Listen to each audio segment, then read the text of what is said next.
Nous commençons par définir le vecte d'une famille de vecteurs comme l'ensemble de toutes leurs combinaisons linéaires possibles, ce qui constitue le plus petit sous-espace contenant ces éléments.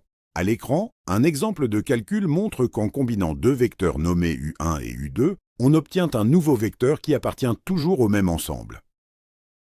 Pour que cette structure soit optimale, on introduit la notion de famille libre, où aucun vecteur n'est superflu ou constructible à partir des autres, permettant ainsi à la famille de former une base.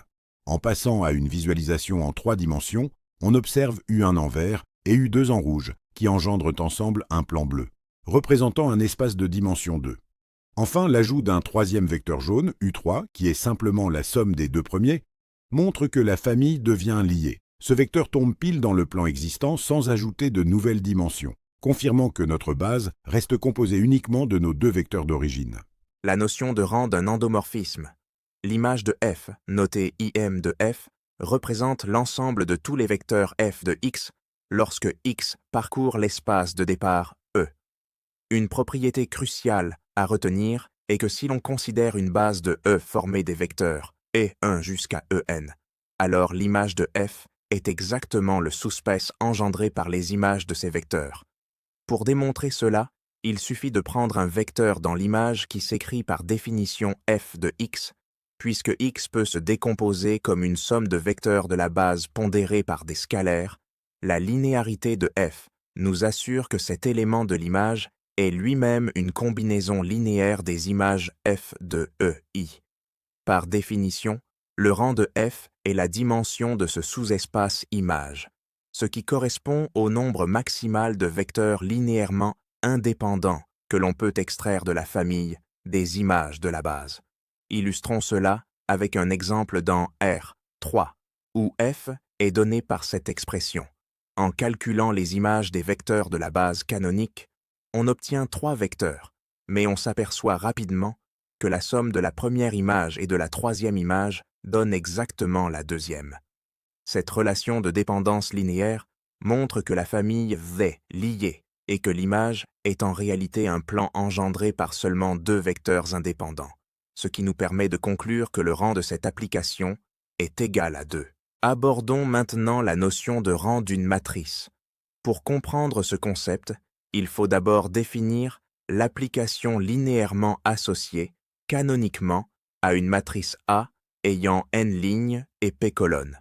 Cette application, que l'on note f de A, va de l'espace K puissance P vers l'espace K puissance N et transforme chaque vecteur colonne X en le produit matriciel A fois X.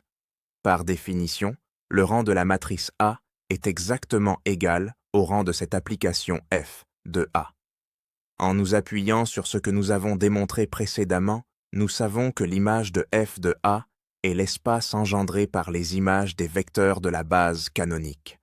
Or, l'image du j-ème vecteur de la base canonique par f de A n'était rien d'autre que la j-ème colonne de la matrice A. Nous en déduisons alors un résultat fondamental. Le rang d'une matrice est égal à la dimension du sous-espace vectoriel engendré par ses colonnes. Pour illustrer cela, prenons l'exemple d'une matrice carrée d'ordre 3 dont les colonnes sont C1, C2 et C3. En observant les coefficients, on remarque immédiatement que la troisième colonne est la somme des 2 premières. La famille des colonnes est donc liée. Comme les 2 premières colonnes ne sont pas proportionnelles, elles forment une famille libre. On en conclut que le sous-espace engendré par les colonnes est de dimension 2, et donc que le rang de cette matrice est égal à 2. Le rang d'une matrice, noté RG, A, représente la dimension de l'espace vectoriel engendré par ses colonnes ou par ses lignes. Pour calculer le rang, nous utilisons des opérations élémentaires. Ces opérations, qui peuvent être des échanges de lignes ou de colonnes, la multiplication d'une ligne ou d'une colonne par un scalaire non nul, ou l'addition d'un multiple d'une ligne ou colonne à une autre, ont une propriété cruciale, elles ne modifient jamais le rang de la matrice. Cela signifie que nous pouvons transformer une matrice en une forme plus simple sans altérer son rang. La méthode du pivot de Gauss est notre outil principal. Elle consiste à simplifier progressivement la matrice par ses opérations élémentaires jusqu'à atteindre une forme échelonnée ou triangulaire supérieure. Une fois sous cette forme, le rang est simplement le nombre de pivots non nuls. Voyons un premier exemple en utilisant les opérations par colonne. Nous commençons avec une matrice A et appliquons des transformations pour obtenir des zéros. Après plusieurs étapes, nous arrivons à une matrice simplifiée qui présente 2 pivots non nuls. Par conséquent, le rang de la matrice A est de 2. Passons à un deuxième exemple, cette fois-ci avec des opérations par ligne. Nous prenons une matrice B et effectuons des opérations sur ces lignes pour éliminer des éléments. Le processus nous mène également à une matrice avec 2 pivots non nuls, confirmant que le rang de la matrice B est de 2. Il est important de noter que, dans la méthode du pivot de Gauss, nous ne sommes pas limités à n'utiliser que des lignes ou que des colonnes. Nous pouvons combiner les opérations sur les lignes et les colonnes. Cette flexibilité est possible parce que les deux types d'opérations préservent les dépendances linéaires et donc le rang. Combiner ces méthodes peut parfois simplifier la matrice plus rapidement ou de manière plus intuitive. Voici un troisième exemple qui illustre cette combinaison. En alternant opérations sur les lignes et sur les colonnes, nous transformons notre matrice C. Grâce à ces manipulations, nous obtenons une forme échelonnée claire, où nous identifions à nouveau 2 pivots non nuls. Ainsi, le rang de la matrice C est également de 2. Pour conclure, le rang d'une matrice a un lien direct avec les applications linéaires. Le rang d'une application linéaire est égal au rang de sa matrice associée dans n'importe quelle base.